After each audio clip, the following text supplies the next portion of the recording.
Yes, sir. Yes, sir. Yes, sir. Yeah, we here. It's Coffee Table Conversations. Inner Circle Entertainment. We put together another production, another show. Today we got one of my favorite heroes and legends. We gotta give flowers while we can, while they're here. We got somebody that been doing this, the comedy thing, and something he inspired me and I look up to, and somebody we was great. We was honored to book and do business with us in the past. We got our man D Rock in the house, so y'all show love and tap in to my man D Rock from Milwaukee, Wisconsin, y'all. Yes, sir. Man, Thank you, man. Thank you, man. Thank you, bro. Hell yeah. Come on, man. It's my honor, man. Real talk, just to be Greatly here. appreciate you. Yes, sir. Sitting over here looking like I'm 2 months pregnant. Can we do something about that, man? Can you edit that out or something? Never mind. Never mind. I just keep my hands like this, hold this pillow or something. But it's a great honor to have you. It's all good, bro. It Come is. on, man. Yeah. Thank you, bro. So, what's been going on in your life lately? Man, life has been lifing, bro. You know what I'm saying? And you're getting older, man. You just enjoy the little stuff, man. You enjoy the babies crying, the babies laughing, playing. You know what I'm saying? You enjoy every show. That's pretty much it, man. You just enjoy life, man. It's too much negativity around here to be talking about, something negative. I just keep it positive and keep a smile on my face and keep it moving. Yeah, but for D-Rock, for the people that don't know you, can you introduce yourself and let them Yes, know sir. where Yes, they sir. can find you and what Thank you do you. and where you come from? And Man, look, y'all can find me at the old where they used to have Capitol Court at. I'm always over there in Midtown. I'm just kidding. Where you find me at, so my website is being rebranded right now. I want to throw that out there. My website is being rebranded, but it's Keep a Smile on Your Face. Okay, keep a smile on your face. If you go to Google and Google Keep a Smile on Your Face, I'm gonna pop up everywhere. Okay.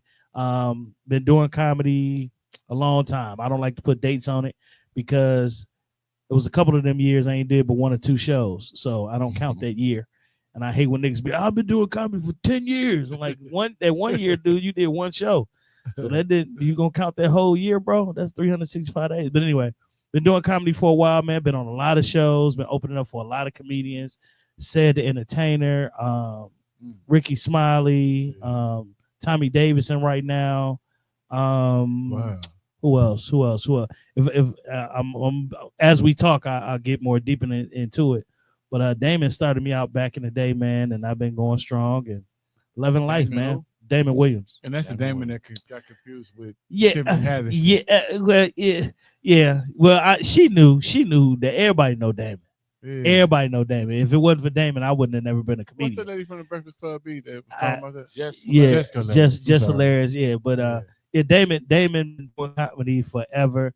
Great spirit, great brother, big brother is what I call him. And when I call, he answers, and that's something that I always cherish too, man. Because he don't have to answer his phone. His phone is always busy and doing what he's doing. But started me back in the day, man, and I just been trying to stay relevant and keep it fun. Is that how you got started with comedy? Yeah, well, so it was a double-edged sword. So I was hosting and DJing for a while, and a guy named Eric Folks. Everybody know Eric from Saturdays, and he owned a couple of restaurants. He still got a restaurant downtown right now called I forgot. He gonna kick me in the ass. I'll get it in a minute. But anyway, he was owning clubs, and I was DJing for him, I hosted for him, and then they brought Damon in to do comedy, and I started heckling him, not knowing that I was heckling him. Wow. I was just going at him, and he didn't kill me right away, but he later on he's like, bro, if you want to do comedy, come to Chicago next week. And I'm like, let's go. Well, you was here? I was here in the city. And see, that's what I was gonna ask you too. With like, what in Milwaukee like shaped your role in becoming a comedian? I gotta say it was Damon, man, because I mean, even working with CYD and Mix GTV and Charles Walton and all them, Damon really was like, hey man, get it to the stage. And then I went to Chicago, got booed. I'm gonna be honest, got booed at All Jokes Aside. It was called All Jokes Aside. Adele Givens, all those cats was there. Bernie Mac, Deion Cole, Corey Holcomb, Damon was hosting. Anybody that's doing something out of Chicago, they was at All Jokes Aside. Damn. And I was there, got booed. He said, how did that feel? And I said, it didn't feel good. He said, you coming back next week? I said, yep. And Yeah, I was there on confident. Wabash that Yeah. next week, And bro. that was your very They first killed time on stage. It was my very first time on stage. What was it like? What was your feel like? It felt like I don't know if From you start to look like you're a beginning. hooper. You look like you're a hooper. Yeah. So it's like they pass you the ball with no seconds left. You shoot it and it go through the net, bro. And you won the game for everybody. Even though they booed you. No, Wow. the second time I went back. Okay, The boo made me feel like that second time when you hit that shot, it was like your confidence. exactly. That's it. Yeah. Exactly. I felt The like first that time when I with got Kanye. booed Okay. off, it just made me hungry. I always been a hungry cat. Like, so if I'm hungry, I'm gonna go eat. And that's Yeah. what I went back. That's why I went back. Oh, you definitely did that. So, my question to you is: majority of people comedy side usually start off in high school, middle school, your neighborhood. You know what I'm saying? Yeah. Like before you jump on the stage and shit like that, it Right. always come from your neighborhood. It come from being a jokester around the family and shit like that. And we didn't know it was comedy back then. We were just hitting people off. You know what I'm saying? Like the teacher come in, her slip was hanging. I talked about her. At Engelberg, you know what I'm saying? I was in Pine Bluff, Arkansas, man, when I first got my first paddling because I was talking about the teacher. So how would you describe your comedy style and like where you feel like you got your sense of humor from if it was anybody? My family, man. My family is crazy, bro. That's big. BJ said that too when we started the roast. He was like, everybody got somebody in their family that's rib. My uncles, my mom, everybody in my family is funnier than me, bro. Wow. My sister, my sister right under me, Tasha, she funny. I know y'all go home. But when you take it, hurts. man, we go in. Right. We go in. But the funny thing is, you tell them to go to the stage, only one to go to the stage is me. Yeah. It take You know what I'm saying? So it's a different type of feel. You know, everybody ain't ready for the life. Nope. You know what I'm saying? Nope. And it's not. I actually started doing when I started doing comedy, started going deep into it. I had to look up a comic called Tack Womack and found out he was one of my cousins. And he old school. I'm talking about dead and gone now. But yep, Tack Womack back in the day, Chicago. That was my cousin. So and he knew all of the. Is he still getting down? No. I think he passed away. I think Tack been passed away. But he was back in the day opening up for Richard Pryor and all that type of stuff. Like I just found this out in the last 5 years. Damn. So hey, quick question. Tell us about the young D-Rock. When you was a little young in the neighborhood. You ain't listen. Yeah. You know, styles change and things. For sure. Quick question. First, are you from Milwaukee? No. I'm actually I was born in Little Rock, raised in Pine Bluff. They raised in Pine Bluff. Yeah. I don't want to talk about the hard times in Little Rock, but when did you come to Milwaukee? Came to Milwaukee. I think my father got a job. We came here. Started out in Hillside. Yep. Before I was like maybe 7 or 8, maybe. Came here, went to St. Anne's on 37th and Monarchy, which we ended up buying a house right behind it. Then went back down south to go back to school. Had to come back to Milwaukee because my mama wanted me here. You know what I'm saying? This is back and forth, and I really didn't like Milwaukee when I first came. I'm a country boy. Yeah, no doubt. You know, you say what's up to somebody, you mean, hey, what's up? Yeah. You say what's up in the Like, city, they be like, what you mean, what's up? Nigga, take your shoes off. I'm like, no, I'm not taking my shoes off, bro. You gotta fight my shoes off. I'm really from Little Rock, nigga. So that's Milwaukee that that raised me though, and then becoming going to school and seeing all the people that was funny and that adopted me as nephew and all this type of stuff, the pimping Kens and the hoopers of the hoopers of Washington and all that type of stuff. But Milwaukee raised me, but I'm actually from Pine Bluff, Arkansas, man, and it's all love both ways. So yeah, see. So when you first touched down here, what was the neighborhood you lived in? What was the block? So Hillside, Hillside. Okay. It was Hillside, Lampin Park. I was always over there. We left there and we on the trays of 37. When you came to Hillside, what year was that? Bro, that was maybe 10, 11 years old. What year was that? Yeah. You trying to put my age out here. I'm 52, yeah. Early 80s, 82, 83. 82, 83. Then left there, got a dollar house from Hood dollar houses, fixed the house up as we lived in it. That was my dad and my mom, them did it, made our house a home. And 37th and Monarchy, man, that's where we was at. So that's what mom's still at to But this do you day. think the comedy scene has changed since Hell now and yeah. then? Hell yeah. And in many ways, man. Positive positive ways is, a lot of people has been exposed to it. So everybody, quote unquote, is a comedian. But back then, I didn't know no comedians. We knew Richard Pryor or those type Eddie. of comedians, but wasn't nobody going to no comedy shows back then, bro. Right. Like for real, for real. The comedy show, the It first wasn't, comedy it show, wasn't no such thing as local comedians. nah, bro. Either you was nope.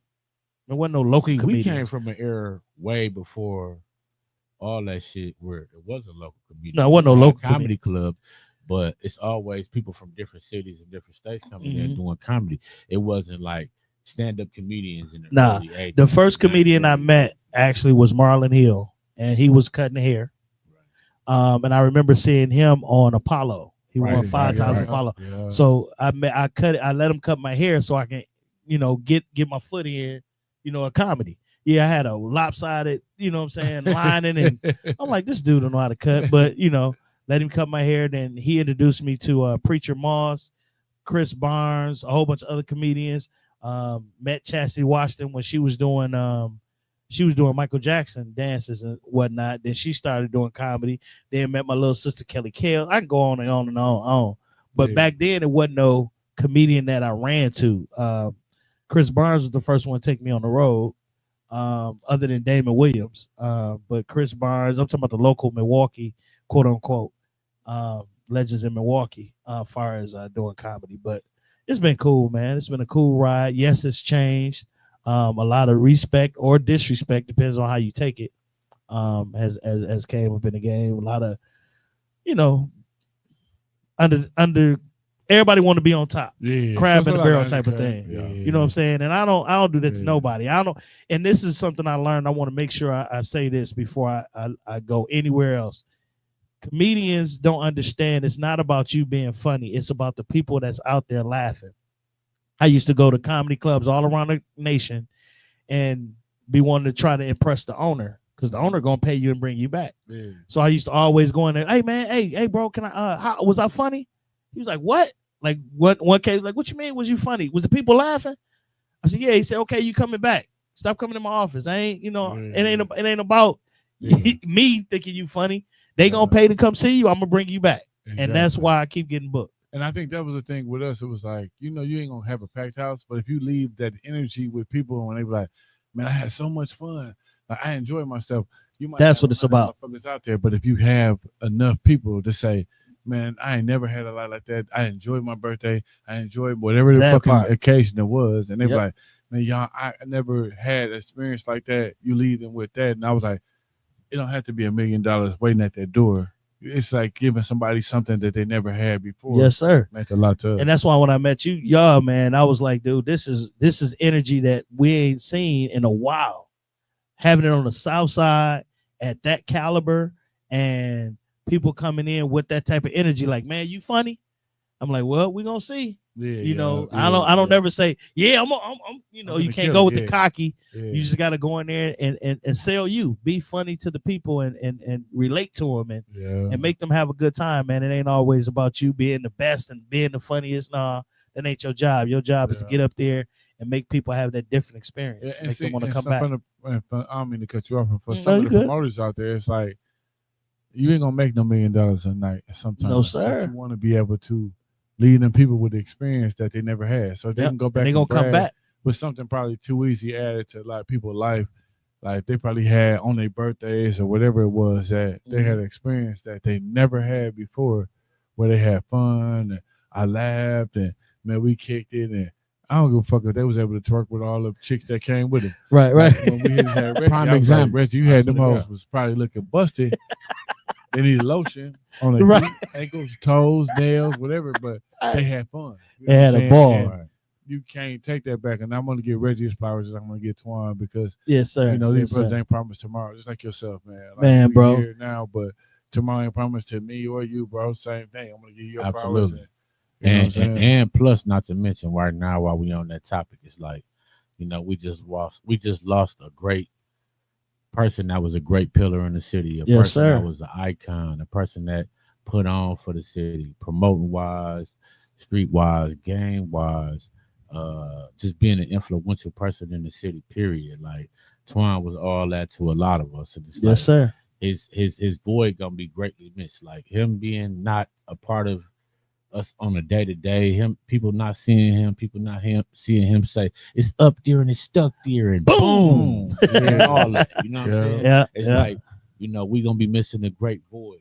You know what I'm saying? And it's certain people like I'm gonna give fam his flowers too. Too real. I see him doing a lot of shit and reaching out to a lot of people and doing a lot of great things around the community, whether it's the give backs and things of that nature.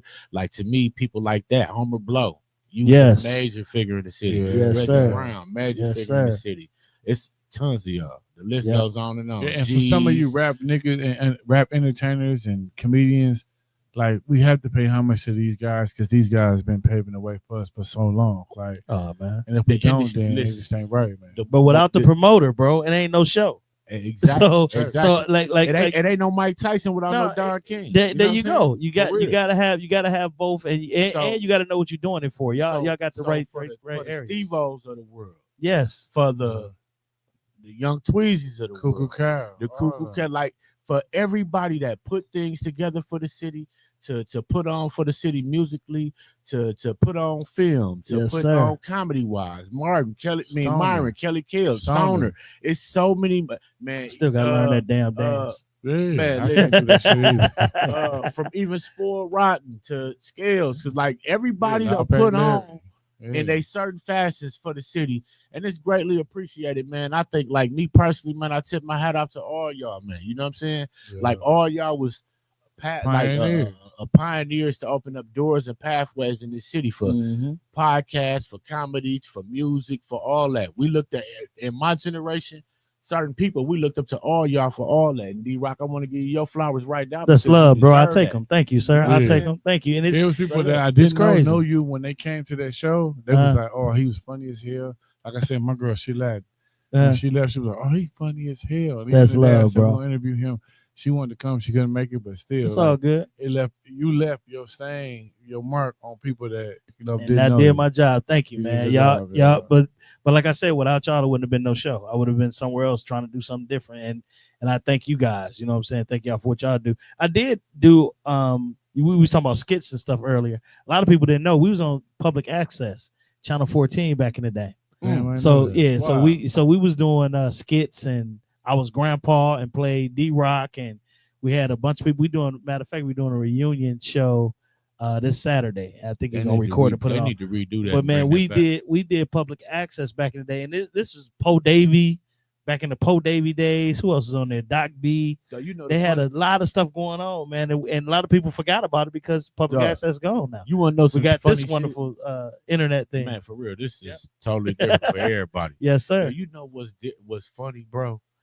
And a lot of people from the city don't know this, but I'm gonna tell Ron, and he know this. But it was like certain people who grew up with us and spent the night by our house and shit, like even Lydell Ruffin. Exactly, I know. Tech, right?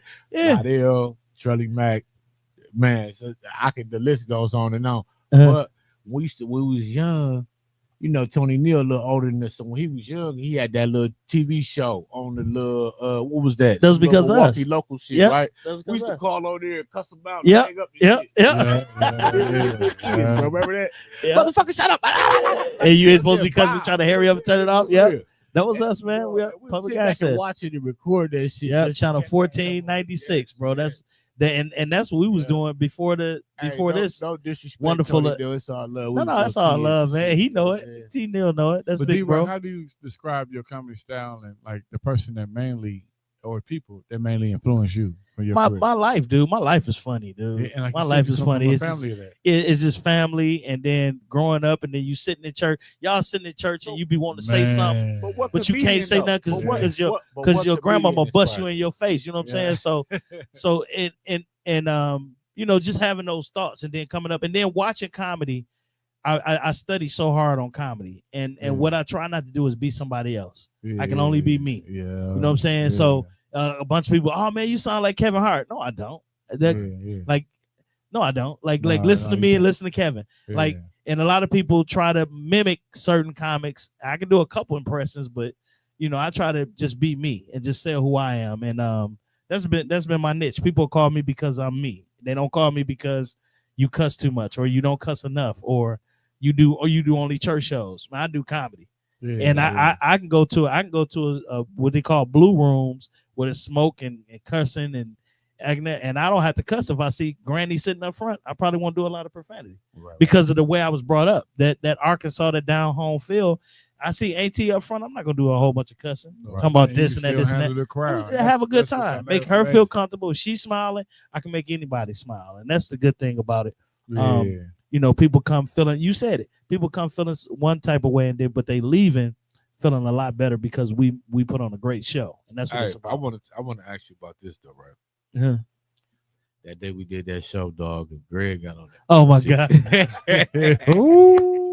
Greg got on some bullshit. Okay.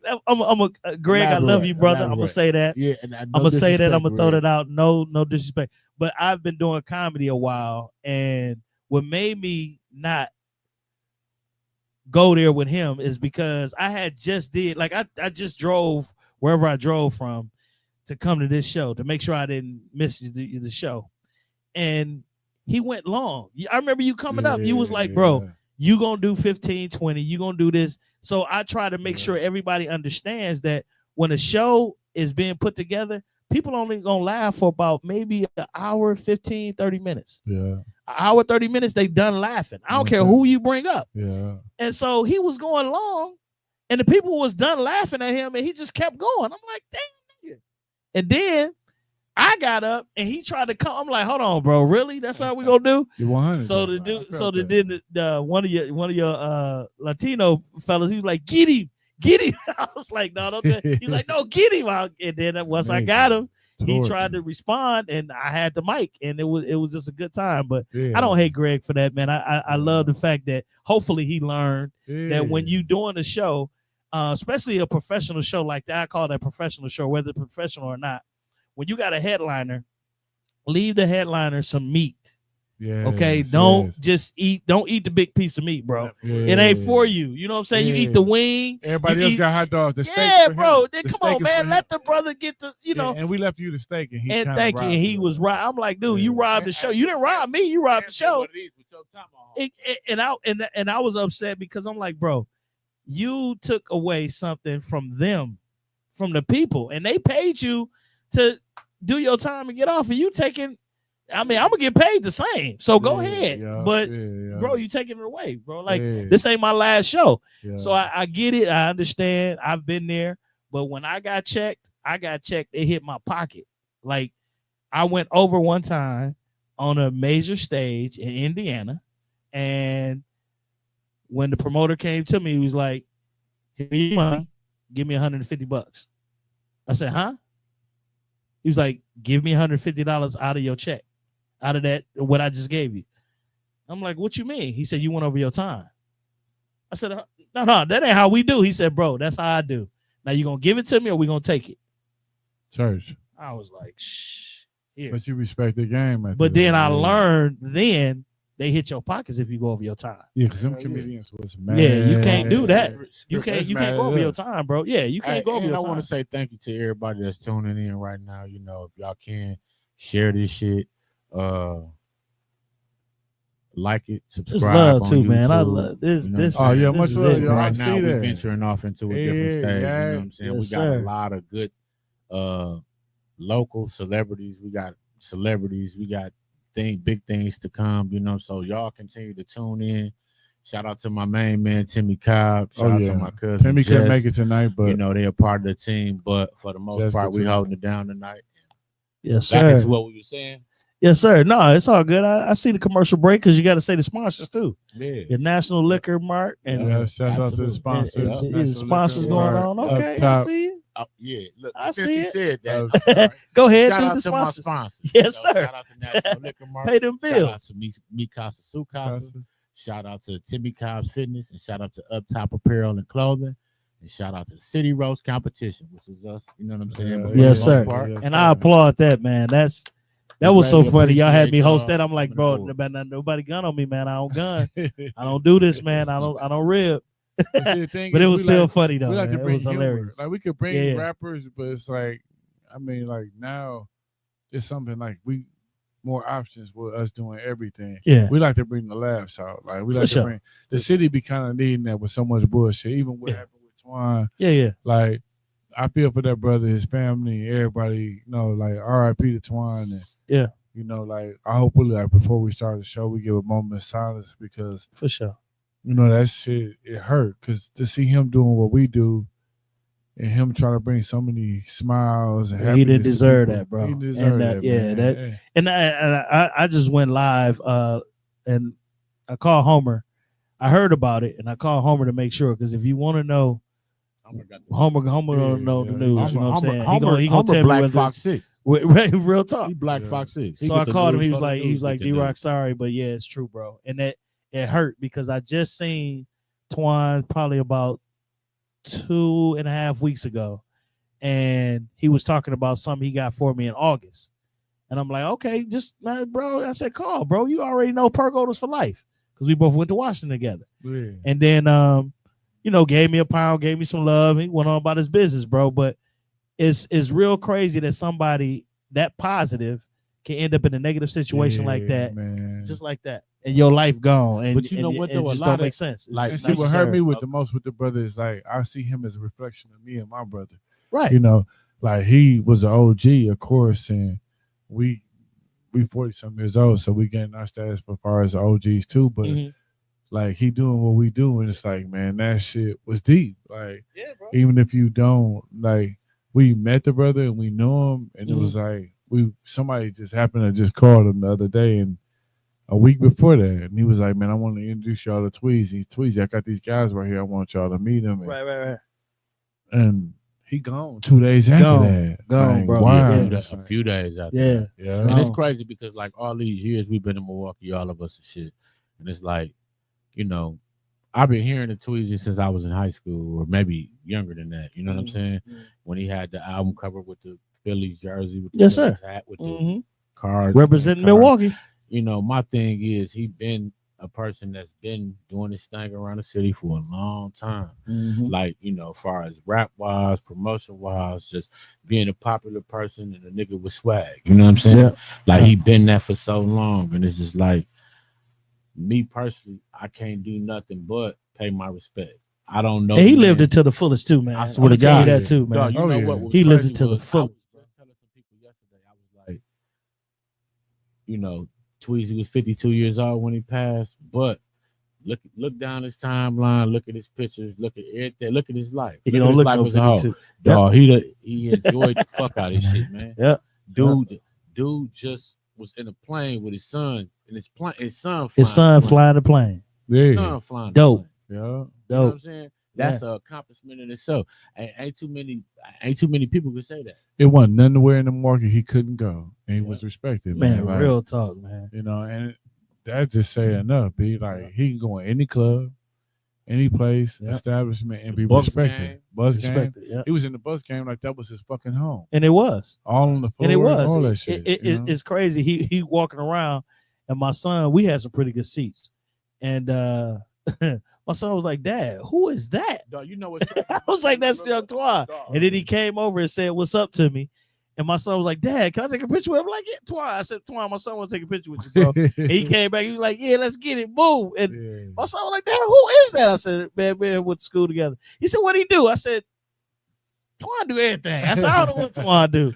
And it was just a good feeling, man, that he was that dude, though. He was that dude. Right. And he was sometimes irritating. He got irritated. Yeah. He got on people's nerves, got on Reggie nerves. That's why they had a boxing match. Yeah. And he called me after that too. Man, I gotta share this story if y'all don't mind. Reggie. Man, this dude. So what's funny was if you was at the boxing match, you know exactly what happened. But it was 3 judges, right? Yeah. So one judge went for Twan. The other judge went for draw. Yeah. It was a draw. And then the third judge went for Reggie, right? Yeah. So I was like, winner Reggie. You know what I'm saying? And dude was like, no, it ain't no winner Reggie. It's a draw. I'm like, no, it's one dude with. Anyway, so they had to explain it to me that when it's a draw like that, there's no winner. It's even. I was like, no, man, Reggie whooped him, and we was laughing and joking. The next day, Twan called me. hey man, I'm gonna have to get you on round 2 or something. I said, what you talking about? He said, you need to meet me at the club. You gotta fix this. I said, Twan, what is you talking about? He's like, you gonna box me? I said, hell no. I said, I'm too old for that shit. You know, that was King Center days. Right. And we laughing and joking about it. And he was like, man, come up to the bar, man. You got to record that you made a mistake and it wasn't no winner and yada, yada. I said, okay, Twan, I'm there. I'm there tomorrow. Yeah. Went up to the club and we recorded it. It's somewhere. I don't know where it's at, but they recorded. I said, Twan, I made a mistake. I jumped the ball and said you lost. You did not lose. It was a draw. I can't wait for part 2, Reggie versus Twan. I said, but he did beat your ass. And he just fell out laughing. Man. It was just so funny. But good dude, bro. Good dude, good city. We gotta do better though, man. We gotta do better, man. We gotta do better. We lost our icon. It's like yes, sad. Sir. Like I don't know what went on with that and how it went on. Yeah, and it don't matter. He gone. It don't matter. He gone. Up, you know what I'm saying? We minus a good dude. Yeah, because of some bullshit. For some garbage, man. For some straight up garbage. How it went took place and who got the weird thing is that shit could have been any one of us, man. And that's what so like, it could have been any one of us. So when I went live talking about it, bro, I said, damn, am I next? Because it can happen to anybody at any given time. You don't know. The baby, the 4-year-old. The 4-year-old, 7-year-old. Yeah, no, the 7-year-old got kidnapped, but they found him. Yeah. But the 4-year-old got killed at home. Yeah. I ain't hear about that. 4-year-old got killed at the crib, bro. His dad or baby mama, his mama somebody know what happened. But being at the crib ain't even safe, is my point. Like you can be anywhere, any given time, man. When it's your time, you gone, whether it's positive or whatever. I mean, it's a couple brothers that no longer here that I miss like crazy, died of natural causes or whatever. So you live your life to the fullest, brother. It don't matter what you're doing, and try to be positive as you can towards the next man. And that's why I try not to hate on people. I try to make sure everybody show love. I try to show love, but man, because you never know what tomorrow may bring, man. And that's messed up, bro. Right. So and what's something people don't realize about the grind that you took to get to where you at? And I know behind the scenes, like people don't see the work and effort that you have to put in. Some of the things you have to deal with. You might have to deal with some promoters that ain't shit. Man, go into. Thank you for bringing that out, bro. Going to a show, drive way out to a show, for $125, bro. You drive all the way out there, 4-5 hours. You're on the road. You get there, and they don't want to pay you, or ain't nobody at the show, so everybody want to holler at you. Yeah, hey, bro, let me holler at you. That's why I respected y'all, because y'all came right with the envelopes right away. I'm like, they paying me up front, and no, come on, bro, you can't give me the money when I walk in the door. I appreciate that. That hurts, because now you put the pressure on me. Now I gotta be funny. You know what I'm saying? There's been other comedians that dislike us, and we can understand why. Like, we can't book everybody at one time. They'll be okay. Like, you know what I'm saying? They'll be okay, bro. Yeah. They will be okay. When I ain't gonna lie though, when I hear people feel certain ways about us in general, it just made me feel like fuck it. I keep that's okay. People otherwise. They'll be okay, bro. Somebody from Chicago. They will be okay. Somebody from Indiana. Because this is the other thing. Ain't nobody else booking you. Why should I book you? Right. And that was told to me in my face. So when you say stuff like, "What were some of the struggles?" Some of the struggles are seeing people that's not funny get booked before you, and you know what I'm saying? I know he stole my joke. Yeah. You know what I'm saying? I know he ain't as funny as I am, but they get booked, they get paid, and then the nice guy, you know what I'm saying, we don't get what we think we deserve. But I stopped worrying about that. I stopped worrying about all of that negativity. If I get called, they calling for me, and I'm going to do my best show I can. And I'm gonna do what I do. I don't sugarcoat nothing. Somebody call me asking my price, I tell them. Matter of fact, I don't even tell them my price no more. I ask them, what you doing? What's your budget? You know what I'm saying? And if I'm not doing nothing, I'll do it. You know what I'm saying? But a lot of people won't call you thinking that you too much. That's another thing they do. You got a special on Tubi. You doing this, you doing that. Man, dude, too much. Ain't even call me. Ain't even ask me. Dang. You know what I'm saying? So call me and ask me before you tell me I'm too much. What's too much? And another thing that cracked me up, when I tell people, I need you to call my manager, because she's managing my affairs as far as entertainment. She's managing D-Rock. So just call her. Tell her I called. Yeah, I'll do it.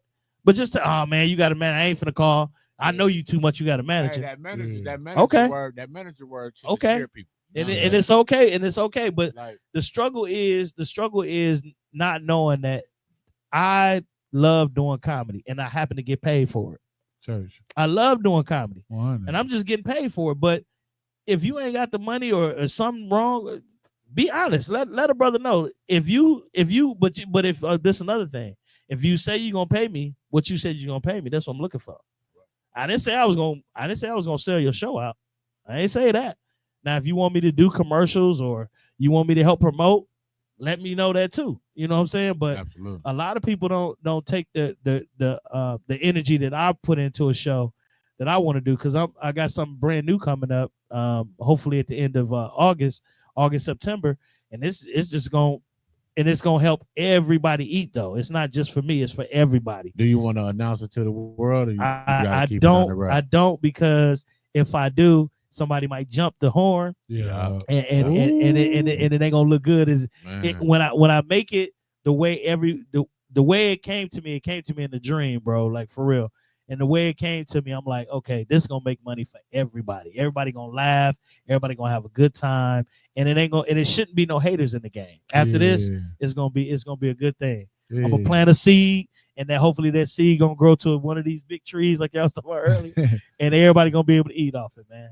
That's my dream to do. So, and see, one thing that I learned that's very important in life is, like, when you got great ideas, you got to tend to try to keep them to your chest, because a lot of people, me and bro, like growing up, we call people idea thieves. Man, you know what I'm saying? Yeah, don't steal my dream. And there's so many people around that be around you, that can be family, be friends, be somebody you come across that you think that's be a great asset to the business. You tell somebody else your idea, and they'll push you out the way. And guess what's funny? They'll give you the Heisman push away. Right? It ain't even your idea. How do you? It's not gonna work for you. Yeah, you know what I'm saying? It's my dream. You don't understand what my thought process was when I thought about all this. Thank you. You know the intricate details when it comes to deep. That's why it don't work for them. It's crazy because it's like, and I've seen some joke thieves. Oh yeah, for sure. I be wanting to start comedy, but I'm like, dog, I know I can't post what I want to post on here, because they're gonna take that and curve it and make it to their own joke. But write so many jokes where even if they do steal it, it don't hurt you.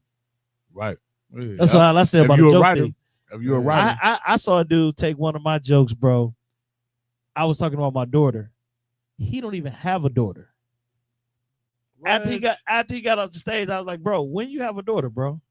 And he was like, D, all I'm saying is great minds think alike. I said, I ain't saying nothing like that. I said, I ain't even talking about. I said, I'm gonna ask you a question again. When did you have a daughter, bro? Right. You don't have a daughter. How is you talking about your daughter being gay? And you don't have a daughter, bro? Like, you know that's my joke, bro. And it wasn't a joke. It was a real life experience that happened to be funny.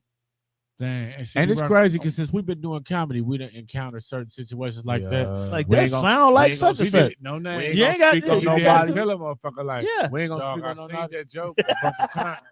Can you not use that? Now I'm gonna give you a little bit of comedy. And the weird thing is, I seen it with several people. And it's like, it'd be times where I record something and I fuck around. And it'd be times where we'd have made clips out of some of their jokes. But see, like, damn, I heard somebody. Let me give y'all a little clue. Let me give y'all a little history about comedy, jokes, thieves, and all that. A little bit of history. So it's things called stock jokes, right? Stock jokes are jokes that's been wrote or written. It's in a book. You can go to the library tomorrow and get one-on-one your mama jokes, right? Yeah. That was written by certain comics, right? Yeah. Those are stock jokes. Right. Somebody say something out of order. Hey man, tell dude to shut up because my zipper stuck. Or keep your mouth closed and my zipper stuck. That's the oldest stock joke back in the day, right? Yeah. I don't care about stock jokes. Stock jokes, I didn't write the motherfucker, right? Yeah. But when somebody sit up there and tell your exact story, it's like, stolen. Nigga, you stole my character.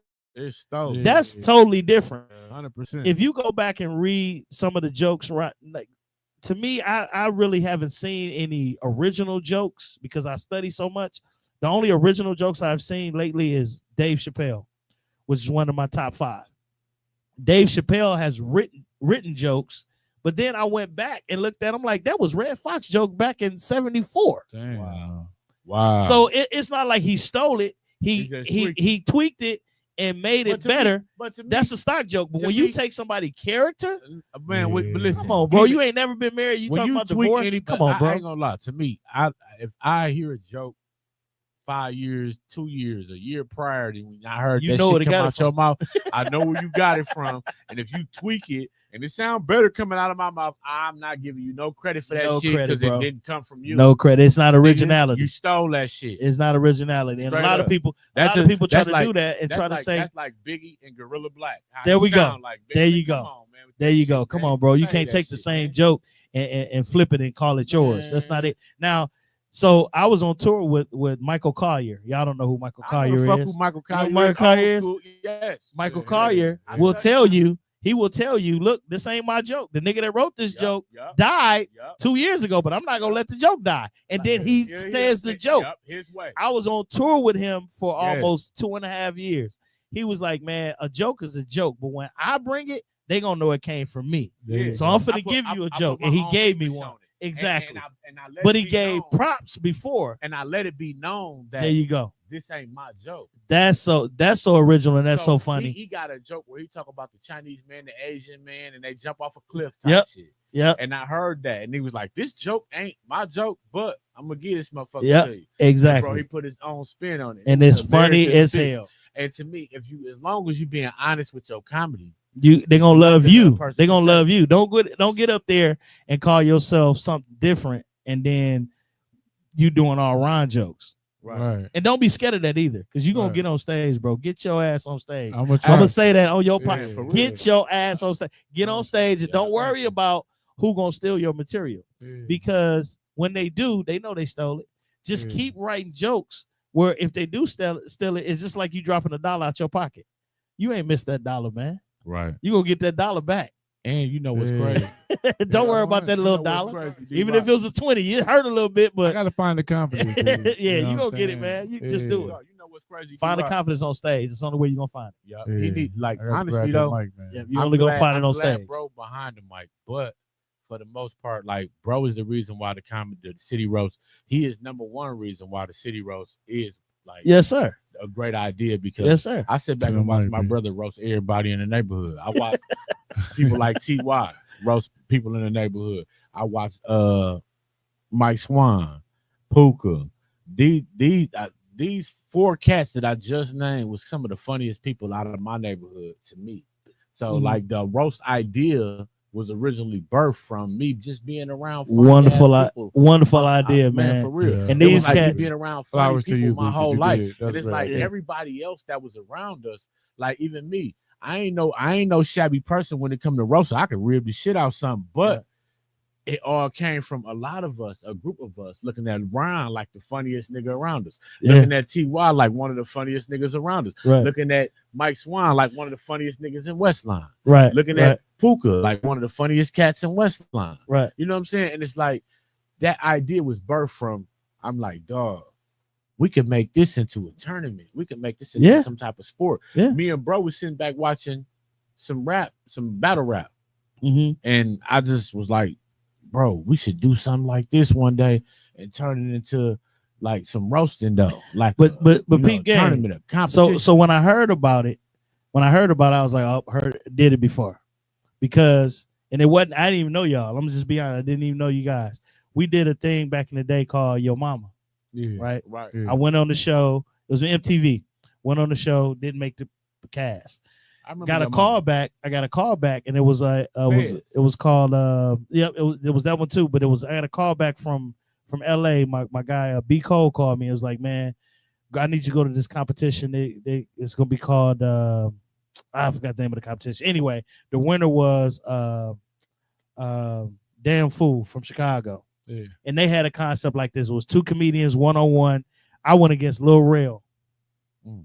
I know y'all I probably know don't you. know Lil Rel. Lil Rel. I went against Lil Rel, it was Lil Rel or Uncle somebody else. Drew.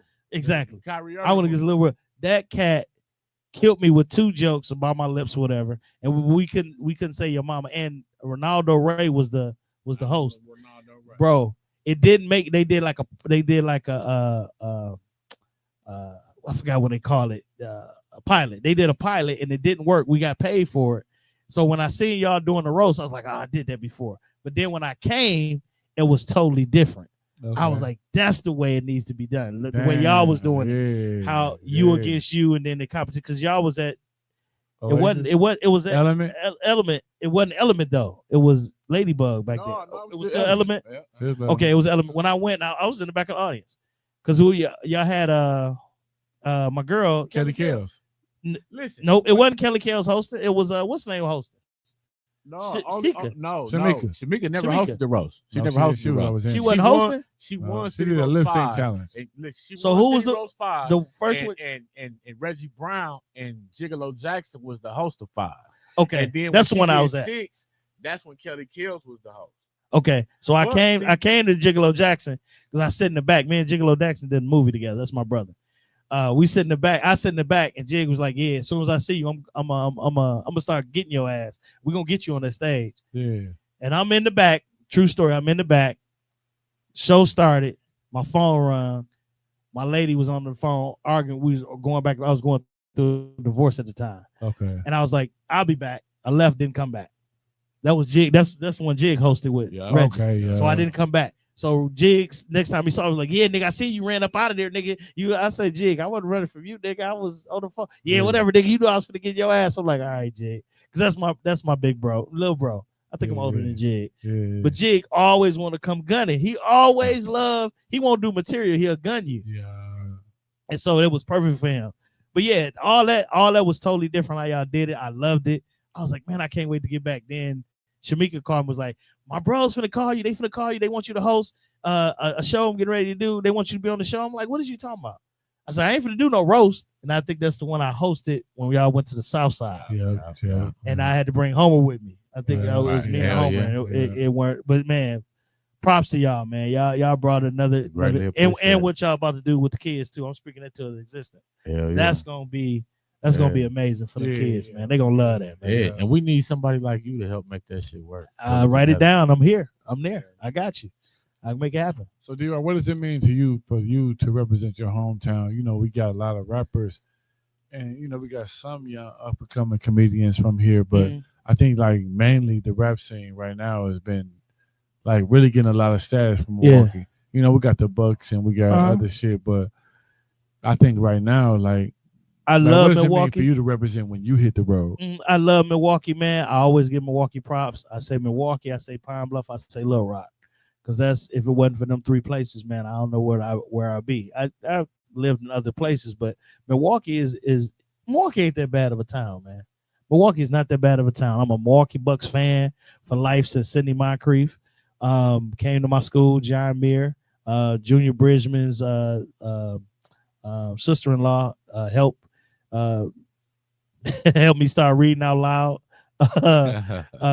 So yeah, I love Milwaukee, man. Love representing Milwaukee. I love when people say, "Is black people in Milwaukee?" I swear to God. Love it when they say that. Listen. I'm like, come on, let's see. Man, I'll show you. When I was in Mexico and when I was in the Bahamas, it was people that I was running to said, "Where you guys from?" I got the Bucks jersey on. I'm like, obviously it's Milwaukee, right? You know what I'm saying? Like, and I got the Greek freak on. Right, exactly. And I'm running into certain people. They say Greek freak. Oh, that Greek freak. Yeah, they know. Right. Some people don't know where Milwaukee is on the map. I got to tell people Chicago. I said, "You been to Chicago?" Yep. I said 90 minutes. Yep. I said we 90 minutes north. You travel a lot of states and cities. Like, what's something that stand out? Like one of the cities and states that you've been to where you feel like, you know, you had that energy, like, man, this was dope. Like, I felt that, or somebody that was there that left something significant for you to remember, like, oh, man. You talking about other cities, giving props to other cities? Yeah, some city that gave you they love, showed you. Oh, man, everywhere, bro. I mean, when you go, I'm being honest, anywhere I go, bro, they don't know nothing about Milwaukee. So they're not going to give you props right away. Right. But everywhere I go, man, they know I'm from here now. You know what I'm saying? And what you did. And once that happened, and then you show the love and what Milwaukee gave me. And that's a lot of love. It's a lot of hateful things that happened here while I'm here, but that's life, right? Ain't nothing perfect. But all the cities I've been to, man, show us love, man. And they love Milwaukee. Once you let people know that Milwaukee is a city they need to come visit, then they'll love it, man. And see, that goes into my next question. I was going to ask you, do crowds differ from city to city? Yes. Right? They do? Yes, bro. Yes, bro. Yes. Chicago ain't finna laugh at nothing. Chicago, you better be funny right away. You got probably your first 90 seconds. What? They gonna know. Yeah, you better Chicago gonna you better come with it. drop something out the New gate. York, they ain't finna laugh right away until somebody else laugh. So somebody else better know you or you. New York not gonna laugh. Yeah. Nothing going. Ain't nothing funny in New York, kid. Hey, yo, son. Yo, you foul, son. hey, son, Get out. hurry up, son. Like, dog, what the hell? You ain't no damn son. And I'll call you son like the sun. You better get down, son. But I mean, other places, I love going to Philly. Because Philly, that's tough. Yeah, out there they tough. But they laugh though. They laugh because Kevin Hart and Michael Blackson, that's where they from. Okay. So they laugh. You know what I'm saying?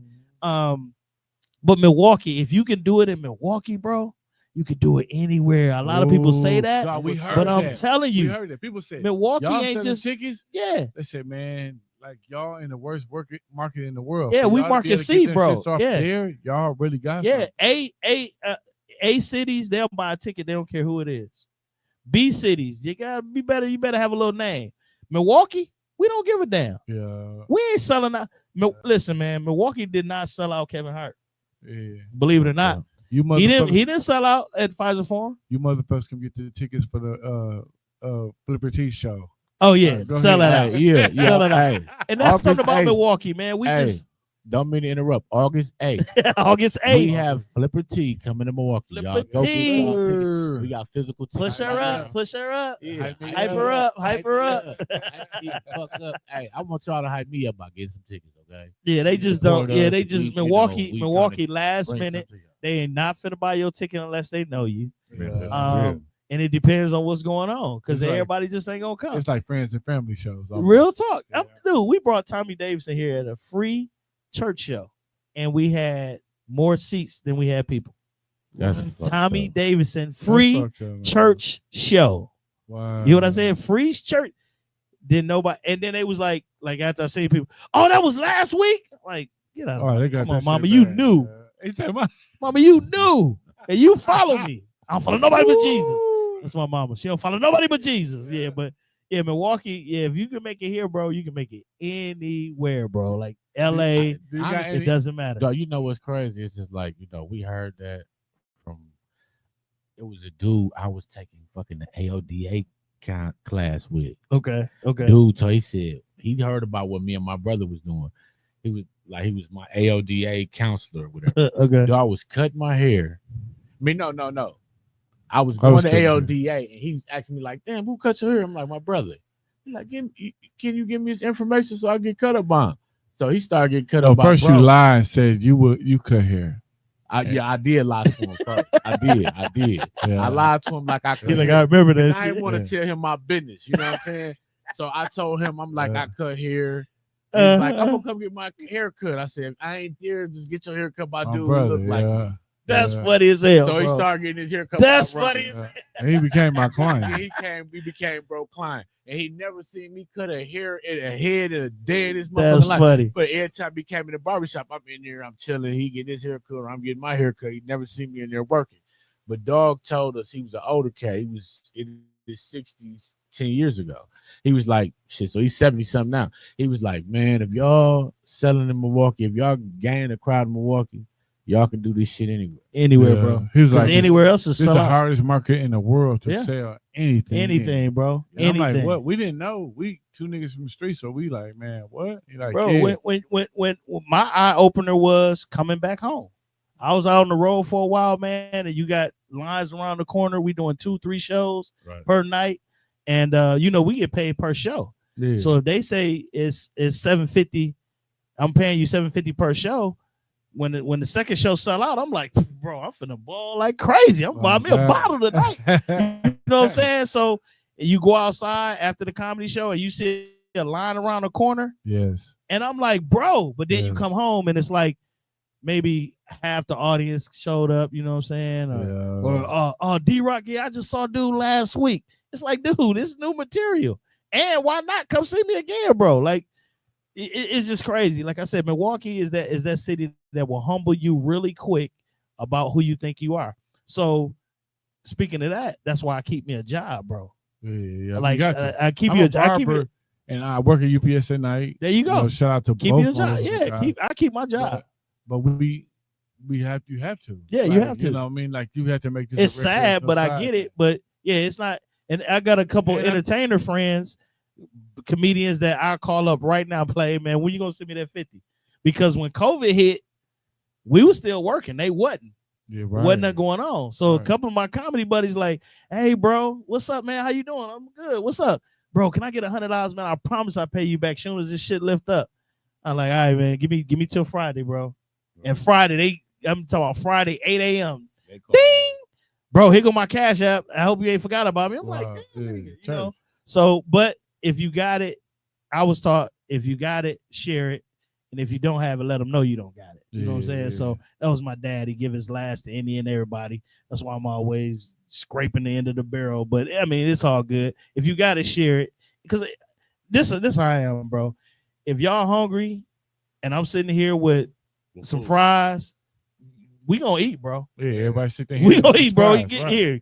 Here, everybody y'all get some of this, bro. And y'all can sit back and act like y'all ain't hungry if y'all want to. Nigga, I hear your stomach. Grab a couple of these fries. You know what I'm saying? That's how we were, man. And I'd have been on the road with a couple of those cats that didn't have it, bro. Like, we didn't have the money like that. So we didn't get no burger. We just got a whole bunch of fries and ate those fries till we get to the next city. Have you ever been on the road with somebody who didn't share their fries? Yes. And those cats are suffering right now. Do you mind sharing? No, I ain't gonna put nobody's name out there. But I mean, but not only that, bro. When you get to a city and you the promoter thought he was gonna get 4 rooms, but he ain't had the money, so he only got 2 rooms.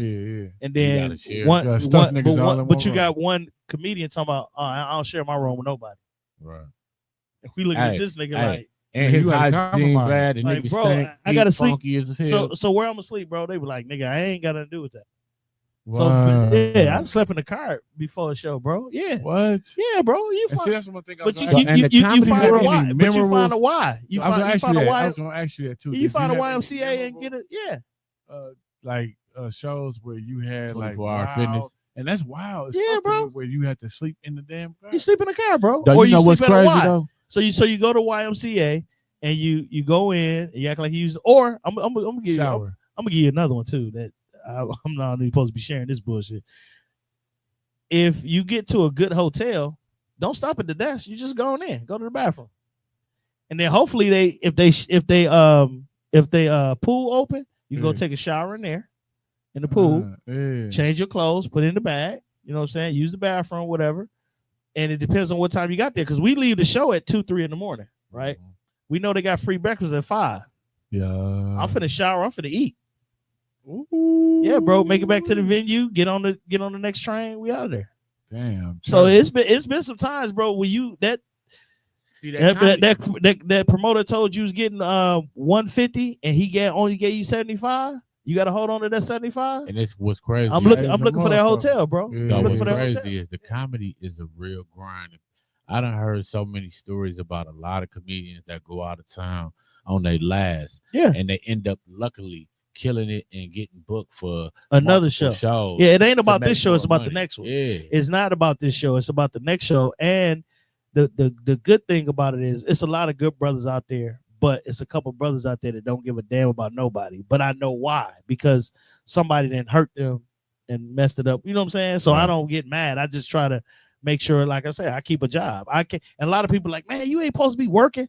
I'm like, all right, bro. Man, you'll see, man. How please. y'all doing them shows? And you working? Please. Like you I'm working, bro. You like, crazy? Man, I gotta keep my bills paid. Every 2 weeks, bro. When I get these that motherfuckers check, might not come out. There you go. What? So when they don't, there you go. I'm still good. You know I'm still good. But yeah, bro, I've been to too many shows, bro. Any good experiences though, where you feel like, man, damn, that was super dope. Where I feel like, man, but it didn't humble you.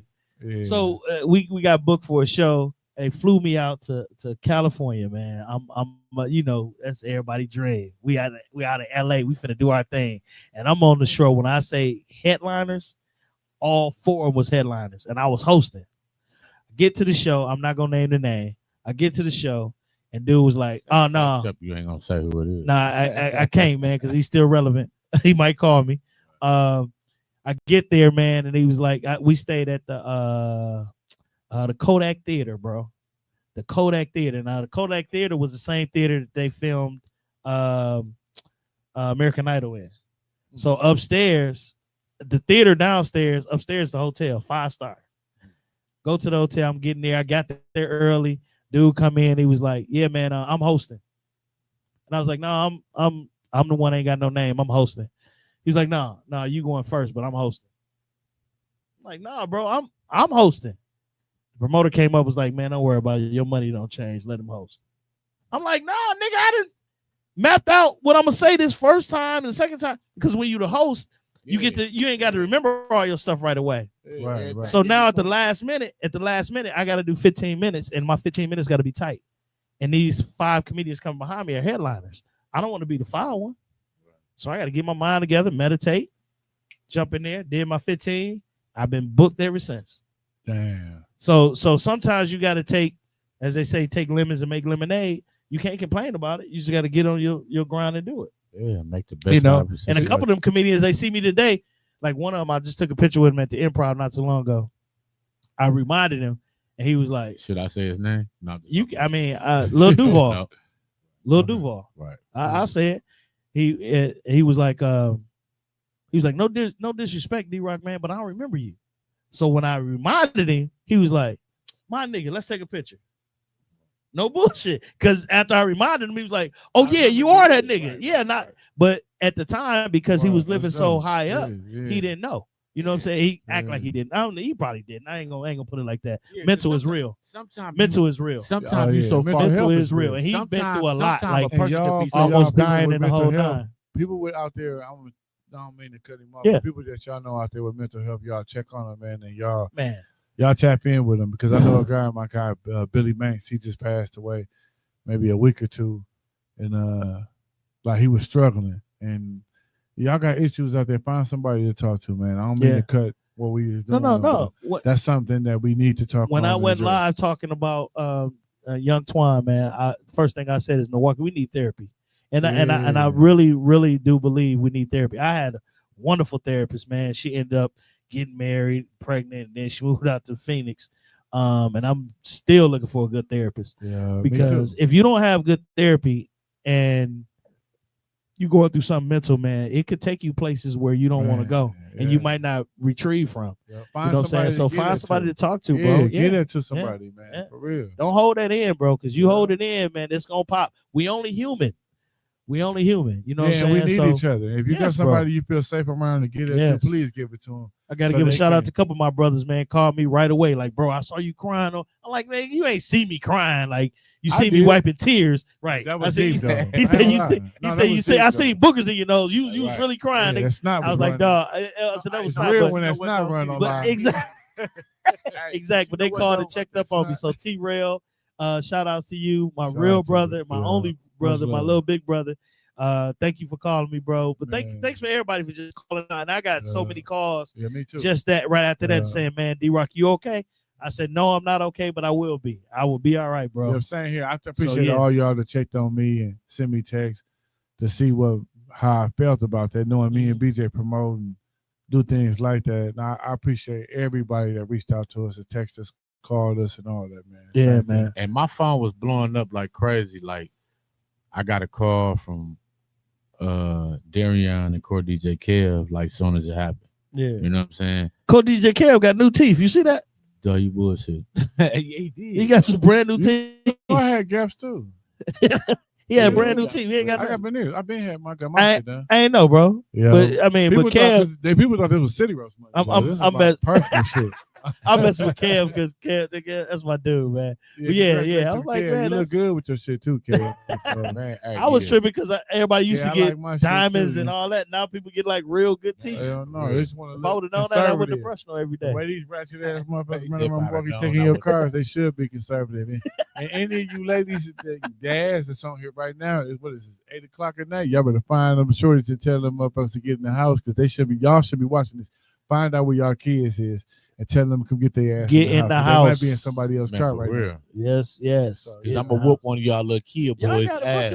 I like y'all got a bunch of people out there getting in, man. I love that, man. I mean, people fuck with us, and I see appreciate that, everybody that tapped in. If y'all can't share it, and send to y'all people. Please so let them do. know Thank you to everybody that's we on here we right greatly now. Appreciate you. And then Deepak, I had to ask you too, like, is there anywhere, like any venues or any states and cities in particular that you feel like as a second home from you doing business there and you felt very homely? Chicago and Little Rock. Okay, yeah. Chicago and Little Rock, bro. Yeah, I every time I go to Chicago, they come out, they come represent. And Little Rock, man. When I go home, Pine Bluff, we got about 40 people there. I think it's like 40 people left in Pine Bluff. I'm just throwing some shade out there. My question, I love Little Rock, man. My question to you is, out of all the celebrities you done opened up for, you done been around, who is the person that you click with the tightest, the most, out of all the comedians? Cedric the Entertainer. Cedric was the dude, man. Why though? Because he basically gave me most of the positive and the constructive criticism I needed at the time. You know what I'm saying? We prayed right before the show. He let us know, hey man, y'all looking like superstars. I want y'all face on the side of the bus just like my face is on the side of the bus. But when I say let's go, let's go. Right. When we go to an after party, you leaving with us. And I never understood that. I'm like, I'm a grown ass man. I go to a hotel when I feel like it. He was like, that'll be your last show. Yeah, hell yeah. You know what I'm saying? Because if something happened to you, they're not gonna say D-Rock, they're gonna say Cedric the Entertainer. My name is on the show. And Budweiser was the sponsor at the time. So Cedric taught me so much of the game where it always keeps me humble. And then the way he give it, it's like a big bro, you know what I'm saying? Like Cedric, Damon Williams, Tommy Davidson is a different type of bro, man. I just met him the last 3 years, and his daughter ran up to me. And he was like, "What you know my daughter?" And I'm like, "I didn't even know it was your daughter." And we sitting up there playing, bro. And while he taking pictures, and his wife was there, and he was like, "You must be a good dude, because she don't go to nobody." Damn, how was she? She like maybe 4 years old. Yeah. And after he picked her up and was trying to take her they was getting ready to leave, she was like, no, like she didn't want to leave. I was like, hey, it's okay. No energy, I said, I'm gonna see, and that's what he said. No so that's why me and him been cool, even though, I thought that, every time I see Tommy Davidson, I'm thinking, hey, bro, why he didn't call me? He like, bro, we gonna work together for good. Like you ain't gotta worry about me. We good. So Tommy been good. It's only 2 comedians that I had a bad experience with. Other than that, everybody kind of cool. But Cedric, yeah. See, bro, when I give you flowers though. When I think of walking, I think of comedy. You like right there at the top of the list, like 100%. Thank you, bro. Like, thank you. And we was doing the roast at first, and it was like when we transitioned to comedy, we said, man, we gotta get him involved somehow. Thank you, bro. We either host or yes, sir. Up something, and it was like. Thank you, bro. bro. It was a no-brainer for us to pull you in to fuck with anytime. That's as soon as y'all hit me with the podcast, I'm like, yep, when? What time? Let's go. Let's make it happen. So thank y'all for that too, man, because a lot of people don't reach back out, Yeah. And but thank you, man. And I love how humble you love is, what y'all man, doing. and like you just a down-to-earth brother. You gave us our flowers and was like, man, y'all keep doing this. Keep doing it, bro. I see a lot in what y'all doing. And, yes, sir. Y'all paving the way. And I was like, damn, like, I told him the next night, like, dog, dude, D-Rock put me to the side, man. He was like, giving us our flowers and shit. That was like, dope, man. Because y'all did everything so damn professional, and y'all had so much to deal with, and y'all was still handling business. Like we came, y'all handling business. Here your envelope, blah blah blah. Stop over there, get there. You need some drinks. I'm like, bro, don't nobody do that. Yeah. Normally, promoters be like, hey man, when you get done, talk to her. You know what I'm saying? That's woo woo. Y'all did it so personable. It's easy to be personable with people that's so personable. Thank you, man. You know what I'm saying? Some people just treat it like it's business, and that's cool too. But that's why they get treated like they treat. But it was actually a super honor for us to have you in the building and be able to work anytime. with you. Thank you, bro. And I'm glad to this day we still got the relationship we got with you. Yeah, anytime, man. And I was gonna ask you, like, how do you deal with hecklers, like, and stuff like that? Because like you had to deal with Greg tonight, and you did a phenomenal job, like. It's just and you fucked him up. He was pissed. He was pissed. Greg, I heard he was mad. Greg, you watching? I love you, but you was mad as hell. I love that All brother, jokes. man. I love his All spirit jokes. He because ain't mean no harm. Man. yeah, but it's comedy. it's comedy, bro. You deal with hecklers how you want to be dealt with. You know what I'm saying? I started as a heckler. Yeah. Heckling David Williams. You know, I was heckling David Williams, and David Williams handled me well. He could have went off and snapped on me. I told him, "Oh, George Jefferson, lying looking ass nigga." I was going back at him, and he was like, "Hey, bro, wait till the show over. I'll holler at you." And he kept doing his material. So after he finished the material, he's like, "Bro, what you doing next weekend? You want to come to Chicago? You're a comedian, right?" And I wasn't no comedian. I was like, "Yeah, I'm a comedian." He's like, "Come to Chicago, man." That's how that started. So when you know how you've been treated and you like that feeling, that's what you try to get other people. So I'd give hecklers an opportunity. I'd be like, "Hey, man, I'm doing a show. Now I can, come on, bro. Be all right." And that's what I was asking. Do jokes just come naturally to you? Do you write them? Now it do. Now it do because it's so. Right? Dog, listen, when you said that brown on brown at the camera, when it was brown on brown, that was a chick for everybody else watching. Hey, Tom, we gotta put that in there. It's a chick. I'm gonna send you that. We gotta throw this in here. Listen, it's a chick and her husband in the car. And I don't even remember. They got man. like tan on. That's funny. Like, caramel. He got the tan dark brown, cocoa brown, chocolate brown. With the brown collar shirt, oh man, brown pants with whoever that was. shoes. I'm sorry, I didn't mean to do that. He got his brown on brown. But it's all love, man. It's all love. He said, "Baby, wear your brown on brown." Then they whole crew had it. It was like 4 motherfuckers. Everybody at their table, they like coffee, different colors, cream, sugar. Like everybody had. It's all love, bro. So they ass. I mean, I do write. To answer the question, I do write. But the material I write sometimes is not for you. So I got to change it up right now. Because if it ain't working, I got to get to working. You know what I'm saying? But it's like when you've been doing comedy as long as I have, and I'm being humble as hell, but it's almost like when you riding a bike, bro. Like when you doing something, like it's like when you cut hair. You know where to start. You know where to start your lining. You know what I'm saying? You can do it. You know exactly what. So once you're doing it, can't nobody stop you doing your craft. He told Greg, "Bro, get up here. Get from up here, but they don't know which one of us is musty." He said, "They ain't gonna know which one." Dog, get your ass from up, dog. That shit. I watched that shit. I don't know how. Oh my god, man! And that was just a clip. You know what I'm saying? That was just a clip. And they could have seen this whole set, bro. It'd be like, man, please. That was fun. Hey, though, so man. listen, especially when I had the cell phone behind. That was fun. That cell phone. That was hilarious. Cell phone too. I was like, "Where my picture at?" That was funny. Yeah, I like. Like, who had everything. This motherfucker a couple times. Hey, that's love, though, bro. Yo, so listen, I don't mean to change the subject, but I want to get back on this Tweezy conversation. So, like, we all know that he was somebody special here. You know what I'm saying? Like, we know. Well, you mentioned that y'all went to Washington High School together. Like, give us some memories. Give us some stories. Man, some things about Tweezy that was that. So in high school, and everybody can kind of relate to this. I think everybody in '92. I don't know if Twan graduated in '92 or '93, but this was '92 because I was only in Washington for 6 months. And got kicked out of Vincent. Anyway, we'll talk about that some other time. So I was coming out the lunchroom, and I remember this girl. I think her name Big Tish. She said something to Twan, and Twan said something back. And when I say she went in on him, I think she hit him with a tray, hit him one of them plastic hard ass trays. And I'm not gonna say. No, I am gonna say she whooped Twan ass. She did. She whooped his ass. But Reggie whooped his ass too. R.I.P. Twan. Real talk. He got beat up. He wasn't no fighter. Yeah. So, so I think he didn't fight her back because he was a female. That's what I really think to this day. But he got beat up that day. So time went on or whatever. We graduated. We did our thing, and we was somewhere else. And he said something slick.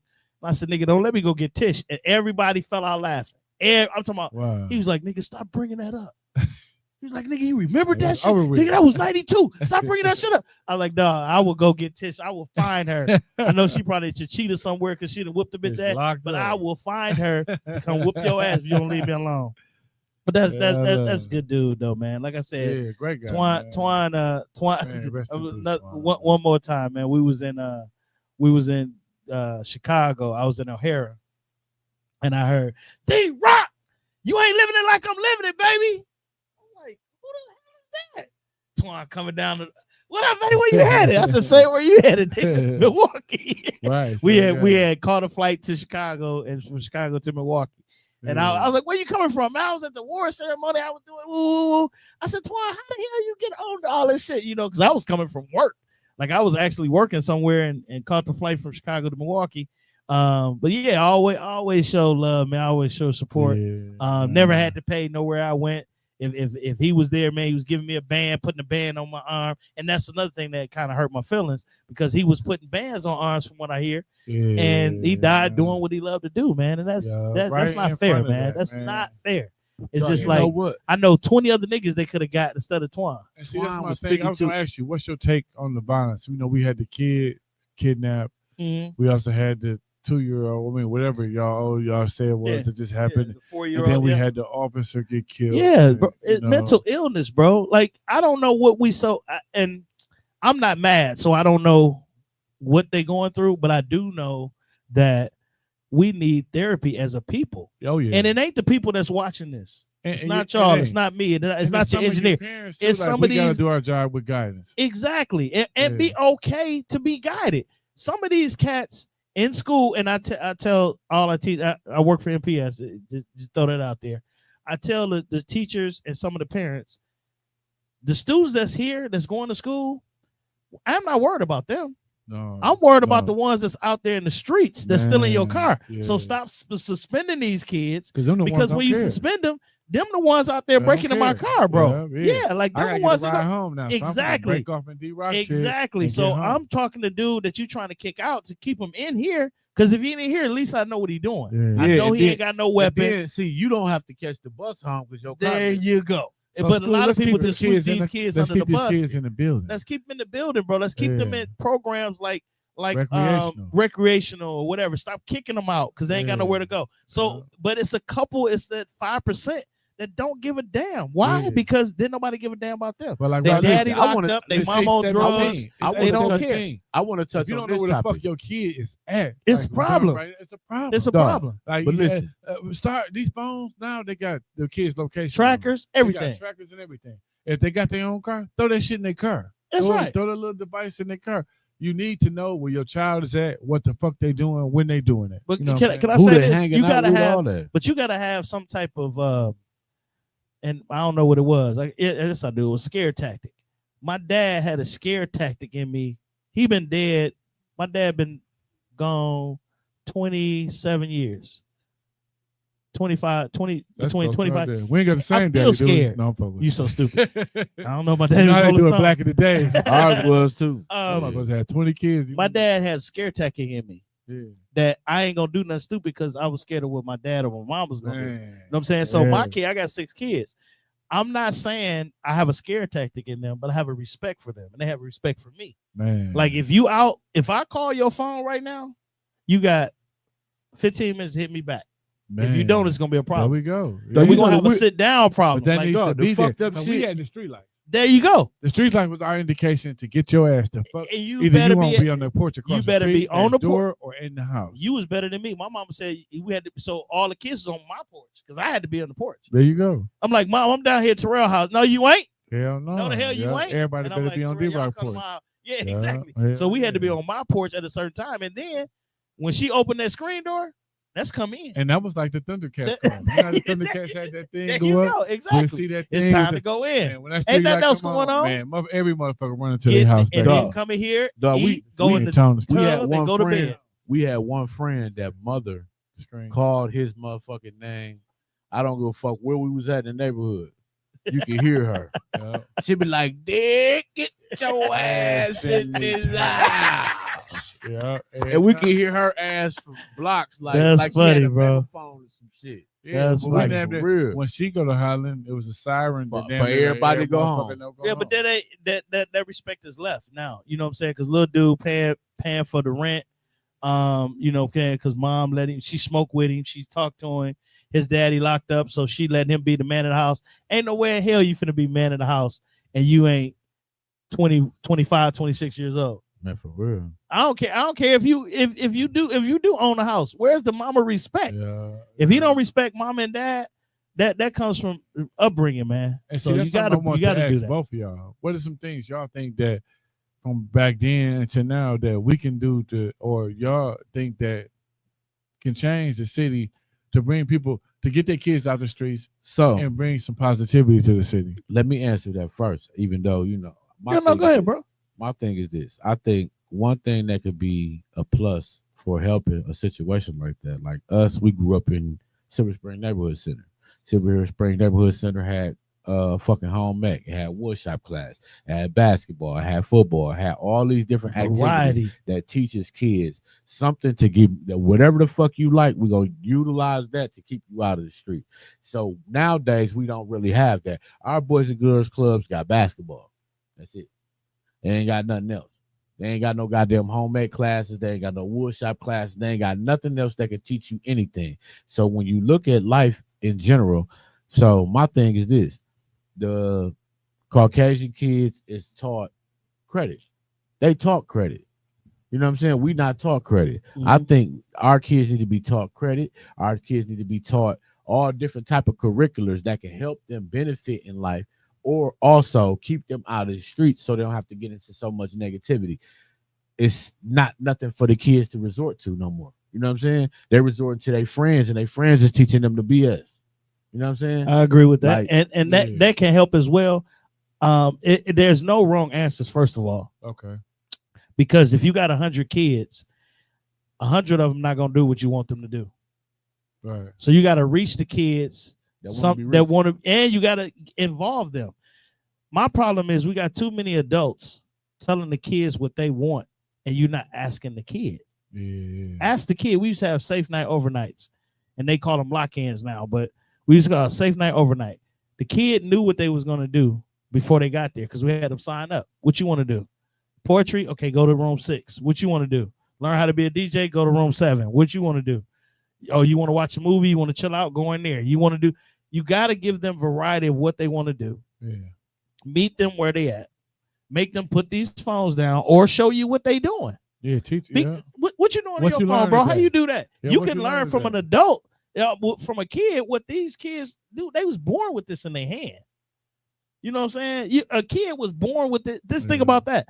They was born with it. We didn't have this. No, we didn't. You know We didn't what's have crazy? this. We didn't have. I had a pager, and I had to wait till I turned 18 to got that. You know what's Because crazy? the respect came from home. You ain't get no Right. damn. What you need a pager for? You no damn doctor. Yeah, I for sure. always, For sure. I always had in mind that it might be something that take place later on, but I always had in mind that everything that we doing now, everything that we've been doing over the past few years, I want to get a group of kids together and teach them how to promote, teach them how to market, teach them how to network, teach them how to do flyers, teach them how to do video editing, teach them how to record videos, Yes, teach sir. them how to set up cameras and microphones sir. and things of that nature, like when it come to production and things of that nature. So it's so much that we could teach kids, and there's so many angles that we didn't understand and we didn't learn growing up because this stuff wasn't even accessible to us. Right. You when got to we was give little. back. Now Yeah. it's accessible to us. So it's Mhm. like, let's find a way to teach these kids these things because it's something that they can utilize. Just like we was talking about the roast for kids. Like anybody that's listening, we the king of this roast thing, don't steal our idea, but we plan on putting something together for the kids. Right. And that's something we're working on right now. And D-Rock, you can be a great asset. to Yes, that. sir. I will You know be what I'm there. saying? I got you. But it's like the reason why ideas like that generate is because it's like in so much in me, it's about giving back. You know what I'm saying? It's so many kids that was class clowns. We was class clowns. We was kids that acted up in class, be talking about people, whether they With no dress platform. nice or they don't. Whether It they didn't look matter what ugly, whether they ugly or they don't. Whether your hair comb Whether you nice fat or or it's not. skinny, whether Whether you- you fat or skinny. Yep. So it's like, all this came from. It's like, even if you want to be a class clown, guess what? We could transform these class clowns into comedians. We could transform these class clowns writers. into roasters, Yep. into writers, into people that's comfortable with being behind the camera. And that's what I feel like me personally, my brother, we have a lot to donate to the world because we was people that came from that same struggle that they came from. You was too. We was people that came from the same struggle that these kids came from. Yeah. You know what I'm saying? And see, like don't- some people don't have the best. Some people wasn't taught, wasn't gifted with the greatest. Their parents wasn't in the best financial position. So therefore, they made the best out of life that they can. You know what I'm saying? Yeah, And if it was clowning and acting a fool every day and cracking jokes every day, that's what made them smile and made them get through their day. And see, the thing about roasting ain't the object is not to make someone feel bad. It's to help people get over their insecurities. But it's crazy. You so bad absolutely you went to school, right. You once you got to school, the shit they said ain't nothing. But nowadays people talk about bullying. I'm like, dude, we got bullied too. You know what I'm saying? Like I bullied my little sisters, but it made them strong because now dudes say something to them and they don't even get mad about that. Right, exactly. Ernest took the pictures with his brother. They sticking their hand in each other's pocket. I throw a couple ribs out there. I ain't gonna say no names, but I got other comedians started hitting me like, oh man, why you making jokes about it? Like, it's a joke. It's a joke, bro. But why is everybody else, thousands of motherfuckers putting comments on there? When I put a comment on there, it got serious. They got the inbox to me. But you know what? I got three, 4 inboxes from local comedians. You know what, bro? Man, you out of order. Like, it's a damn. I'm gonna say something for my big brother Tony Neal, man. Tony Neal said, "Stop commenting on people that just comment to you. Why they you're not reachable. Yeah. Tell them to talk to your manager. I ain't got one. Yes, you do. Myself? Who was Thank BJ? You. Whoever. Timmy. Don't let them keep calling you and getting into you. I don't do you know how many inboxes I ain't even checked? I just it's a group of people that shouldn't be able to just access you anytime no, bro. You can't just contact. You not no regular dude. You got dreams. Oh, thank you. You got dreams. Y'all got dreams. Thank you. Like everybody else, right? But y'all capitalizing on y'all dreams. It's so many people right now got dreams but ain't capitalized. Sitting on the shelf. They sitting there talking, but they want to comment on what you doing. They want to say something negative. The only time that I go into my comments is when somebody tell me, "Hey man, did you see what dude said on comment 4?" And I'm like, looking for it. I go to it, and guess what? I try not to even read it. I just delete it because I don't even want you on my. Why are you on my platform? Don't follow me. I won't follow you. Thank you. Like I'm not commenting on it. Anything negative, I'm not commenting on it. I don't have time for you, bro. I got so much positive stuff going on. Why deal with your negativity right now? You bring in some negativity in my life that I do not need, bro. Yeah. It's too much positive going on. I don't even need this rusty penny. I'll throw that down the street. You know what I'm saying? I'm working on something bigger and better. So like Jay-Z said, if I shoot you, you famous. You shoot me, you famous. If I shoot you, I'm shameless. There you go. Like, why would I buck back at a motherfucker that, you know what I'm saying? He give you $1,000 worth of game for $10. Man, you know what I'm saying? So that type of stuff, I don't even like when people comment. That's when you know you're doing something good. Church. Thank you for watching. Yeah. You know, that's what I say a lot. Thank you for watching. That's why I don't go live a lot. When you first thing bro said was, man, you should do some more skits. I've helped people do skits, but I want to be in the background. Church. I got some real stuff that'll really hit your nerve and make you laugh at the same time. And then you go back and watch it again and be like, damn, bro, that was disrespectful. Yeah, you know what I'm saying? Yeah, they feel right. It makes you feel a certain type of way. So I got a bunch of stuff out there that people don't know I had nothing to do with. And I tell them, like, dude, don't tell them that I did it. Just do it. Just do it. Right. Just do it. Because you got so many ideas, so many dreams. Just get that stuff away, man. Like I said, that's like giving a bum $1. You know what I'm saying? They can do more to that $1 than you can. You know what I'm saying? So just keep doing y'all thing, man. Like real talk. And I tell kids that too. I want to talk to the kid that's out there that don't have a direction to go. What are you doing? Why are you breaking a dude's car? You said it too when you was talking about earlier.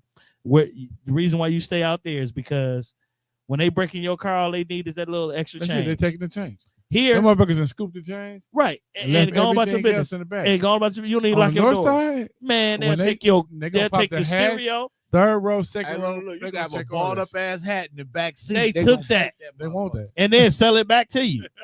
That's what made me mad. Right. This motherfucker tried to sell me back my camcorder that he broke in my car and stole. Trying to get. I said, bro. I said, how much you want for it? He looked at me crazy.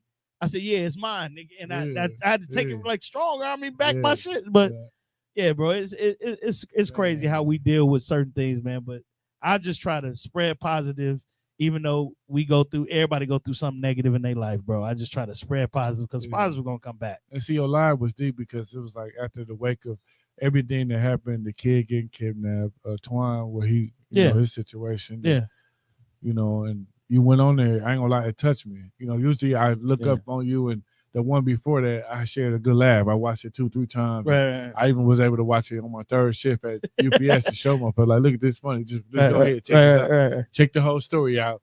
And then, you know, they laugh. And then the next one was deep and it was emotional. It's like, but it showed the range of where you could touch on with reality and with comedy both ways and have a humor about regular life and, you know, and stuff we got to deal with, bro. Yeah, because it's, I mean, when the cop got killed, man, I mean, where I work, we actually saw the footage of the cop pulling up and getting out of his car because the footage was caught on one of the Morgue Public School cameras.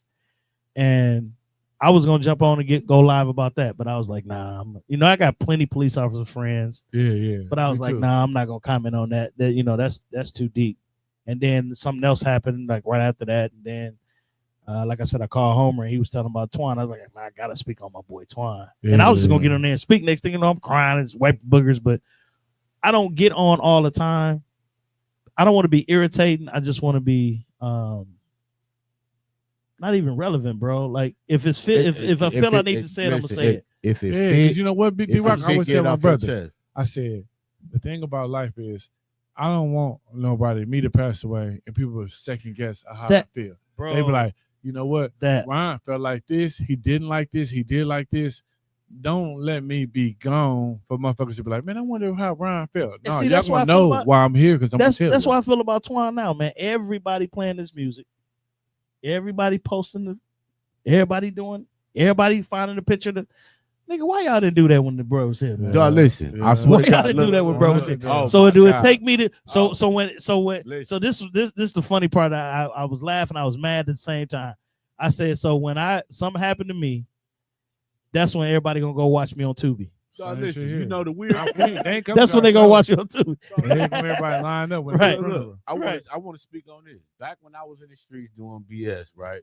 I used to always tell my guys, I said, any of these MFs that don't deal with me on the regularly, kick them out of my shit. Don't be around me. Yeah, because I don't want you coming in here boo-hooing like, oh, my nigga, I miss him, my beep. No, I don't want to hear that. And they was just even though I'm sitting here laying like this, I want y'all to be escorting these people out. Y'all know get up out of here, bro. Y'all know who I really rock with. And y'all know who really rock with me. I be hating with no disrespect to Twan at all, because this ain't towards him. This towards a lot of people when they pass and everybody else being extra with the love. Exactly. Like, show that same love when a person here. Don't show. I swear to God, on my life, I posted a post that I see it post come up on my Facebook timeline 2 or 3 times out of the year, and I keep resharing it. And it's probably from 8 to 7 years ago that I keep saying, "Don't wait till I pass to show me some love." That you know part. What I'm saying? Because I ain't gonna lie, like. I know that I got a lot of love out here, but don't wait till something happened to me to show it to me. And that's why I was laughing at. My guy was like, "Hey man, where do you think they're gonna have Twan funeral at?"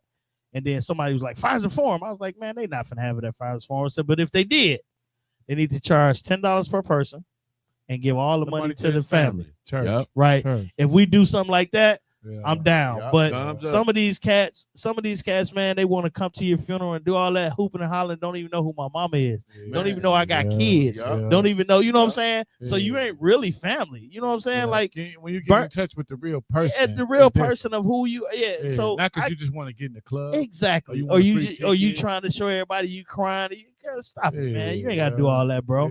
You know, show the love while you here, man. And like when y'all say y'all was giving Reggie his flowers. Man, that giving me mine. That's love, bro. That's love, because a lot of people don't do that. But you mean a lot. But thanks, bro. You don't mean a lot to Thank you, people, bro. Man. Thank you, bro. And it ain't just because you did no show with us. Like I love your comedy. Even when you put up the real post about what happened, how you felt about Twan. Yes, sir. Like nigga, that shit touched me. And that's another thing too. I want to make sure I say this. Look, this was booked before Twan was dead. Yeah, so there we go. Yeah. So I'm just putting it up there. Set this up for no extra. Yeah, we ain't set no extra nothing. Like this was the pictures in the 3-4 weeks ago. The pictures in the opening just got added today when Twan passed away. Yeah.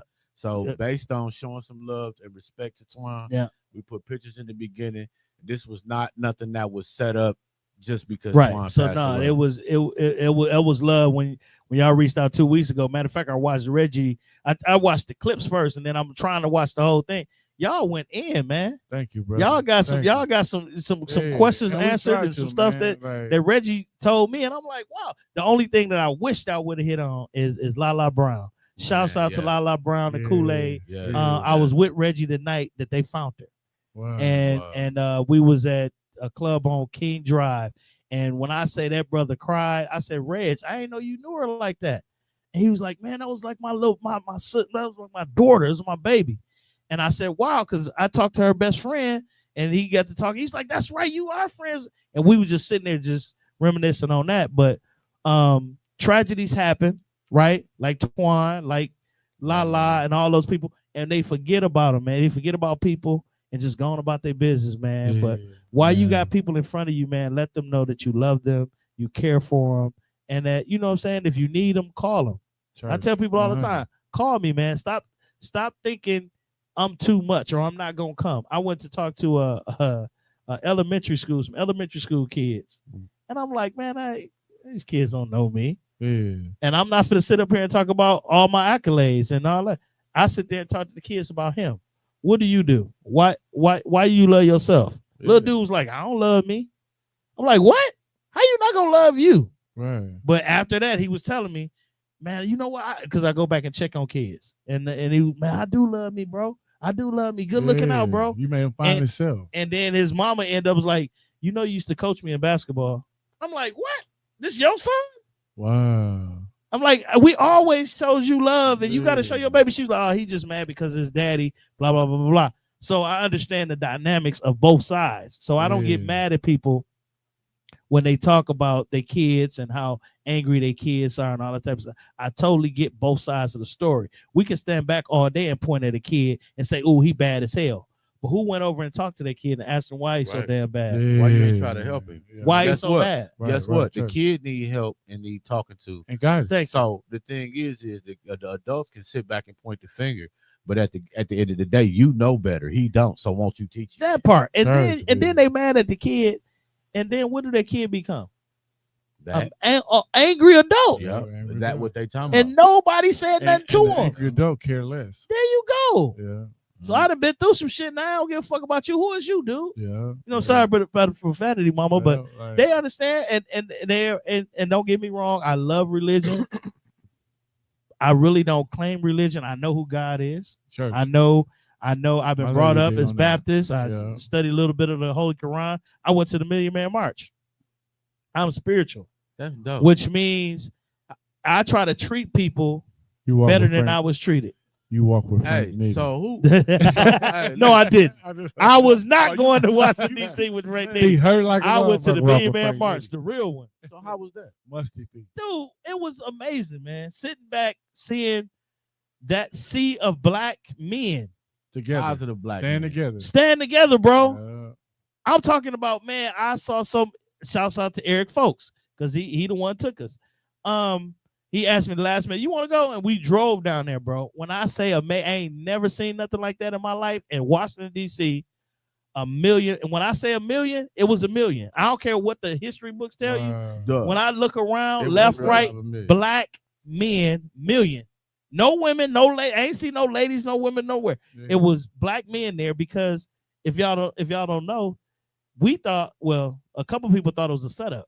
They wanted all the million men to come so they can blow the spot up. Yeah. You know what's crazy? That's what they thought. But we didn't care. We went with courage. You know, I love that, man. My thing is, man, so shout out to you, brothers, man. Thank you, man. Yes, sir. My thing is something as big as a magnitude as the Million Man March. To me personally, I feel like they should have that shit annually. It ain't got to be every year. It could be every 5 years. And he thought about doing it again because that's something so monumental. Yeah. That if you hear about it, you'll think that shit was some type of folk tale. And a lot of people don't believe it. I was there, bro. Took pictures in DC, drove there from here with Eric Folks and another cat. Matter of fact, Eric, we was trying to tell him, hey, man, you look like you, hey, man, you sleep. And he scraped the damn thing on the side of the highway coming back, man. Messed his van up. Messed his minivan up. But y'all made it. We made it, man. We made it there, made it back. If anybody want to find out how the Million Man March really was, I love Spike Lee as a director. Watch Get on the Bus. Watch that movie. That was my experience and a good experience of the Million Man March. Get on the Bus. So Man, I know we've been talking, man. Yeah, so we Y'all, ain't this is a gonna hold wonderful. you. No, Yeah. no, man, I'll stay here till tomorrow, man. But this has been a wonderful experience, man. Please keep doing I what y'all want to know. doing, I bro. want to tell people like where they can find you and catch you at, like as far as your next. I'm gonna tell you. I'm gonna start putting a lot of stuff on my Instagram. I got to get my Instagram followers up.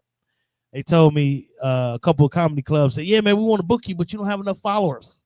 Yeah, We just don't have followers, buddy. And that's the way of the game. You're now. funny I as noticed shit, that but we now just don't have the followers." followers is what getting people Yeah. booked. And it's like if y'all out there, y'all need to host a comedian like this brother. Somebody Keep a that smile on your face. That's he'll me. Keep it engaged. Keep it laughing. Yeah. And I think to me, honestly, just my opinion, he one of the perfect persons that you can get Thank you, to sir. come to your club. And, you, sir. and very D-Rock, let professional. them know where they can find you. Your next special. Listen, your bro. tours. I'm on Tubi. A lot of people see I'm the only comedian from Milwaukee that does a stand-up on Tubi. Tubi. It's called Don't Ban Me. Check it out. Okay. The more you look at that, the more I get booked, the more it happens for me and my family. Thank you so much for that. Check me out on all social media, which is KASOYF. That's Keep a Smile on Your Face. I'm gonna make sure I follow these cats. Make sure y'all. If you here watching, my information going as soon as I get to the crib. My information is gonna be right here underneath it. Check me out. I'm working on a rebrand of my website, which it used to be keepasmileonyourface.com. We're working on a rebrand, so it'll be something different in a couple weeks. My new special coming out right in November, probably around my birthday. I also have D-Rock Day. November 30th is D-Rock Day. So where would that be held at? I don't know what I'm gonna do, bro. I probably need to get back at y'all. Let us know. We're gonna do something big, man. Well, to y'all make know we D-Rock tapped Day in with D-Rock Day too. So yeah.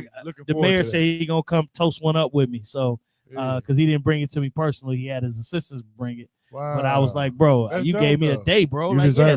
that's thank you, man. I love it, man. And it's gonna be off the chain. So just keep looking for me, y'all. I'll be out here. Okay. I ain't too hard to find. But check me out again, all on social media. Keep a smile on your face. It's D-Rock. That's all. Y'all much love. Y'all make sure y'all like, subscribe, and follow, for share, more, leave a comment. Let us know what y'all thought about the show. Hey man, I want to come back before 6 months is after 6 months is up, and y'all gotta have some coffee. I was coming looking for some coffee. It's a nice table. He said it's in there. Coffee in there. Okay, I had to ask for it. My bad. Yeah, tequila in his coffee. He got quiet. Tequila and coffee. We mixing it. Yeah, that costs a little more. And this is a wonderful thing, man. Thank y'all for what y'all doing. Seriously. Yo, shout out to Tone Deaf. Y'all need somebody to stream, get y'all podcast set up. Y'all hear my man Tone Deaf. He got good production, good work, man. And y'all check him out. Along with our sponsors, shout out to Jose, National Liquor Mart. We want to shout out Timmy Cobb's Fitness, our partner who couldn't make it today. Up top, TY. Tyson Williams. So, Inner Circle Entertainment, Mikasa Sukasa, which got fabulous food. And y'all be August 8th. We need y'all to got them tickets and come out and, come turn up with us. Oh, you said Mikasa Sukasa. That's them burgers, man. Yeah, are they open tonight? No, they're not. Okay. They ain't open on Monday. They're not open on Mondays. Okay, I'll be up there Tuesday or Wednesday. And shout out to each one, every one of us, our families and kids, and especially the kids that's at home and it's not in nobody else's car right now. Right. Yes. Yes. Yep. Shout out to my family. I'm on my way home. See y'all in a minute. Love y'all. Thank you again, y'all. To both of y'all. We appreciate y'all for tuning in.